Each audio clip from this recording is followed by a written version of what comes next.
ए जुलिया पतुली रंगवाला साया रंगई हो सरसों में।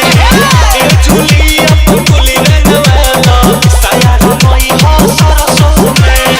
चढ़वा फागुन सगुन करवाला चोली के साइज दुगुन बढ़ावाला। चढ़वा फागुन सगुन करवाला चोली के साइज दुगुन बढ़ावाला। गावे तू आइल बाड़ू परसों में। अपन गुली रंगवाला ए जुली अपन गुली रंगवाला साया रंगई हो सरसों में। ए जुली अपन गुली रंगवाला साया रंगई हो सरसों में। साया रंगई हो सरसों में। डीके राजू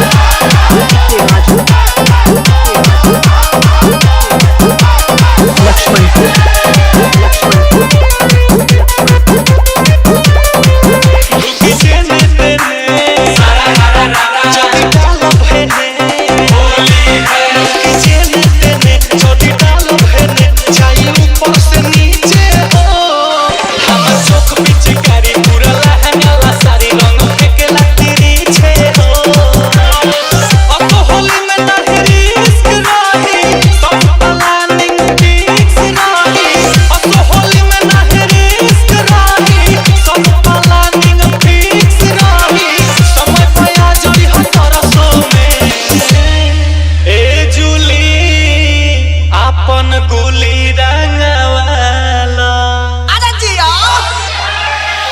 ए जुली अपन गुली रंगवाला साया रंगई हो सरसों में। ए जुली अपन गुली रंगवाला साया रंगई हो सरसों में। साया रंगई हो सरसों में। डीके राजू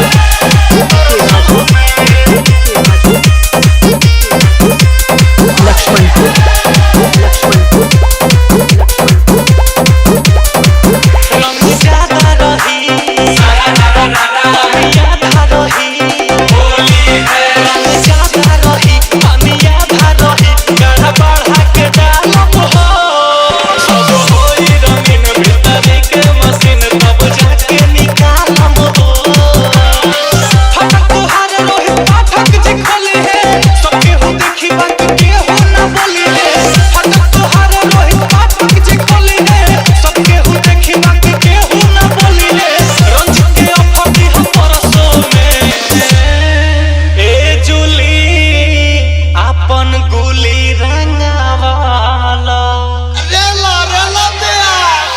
ए जुली अपन गुली रंगवाला साया रंगई हो सरसों में। ए जुली अपन गुली रंगवाला साया रंगई हो सरसों में। डीके राजा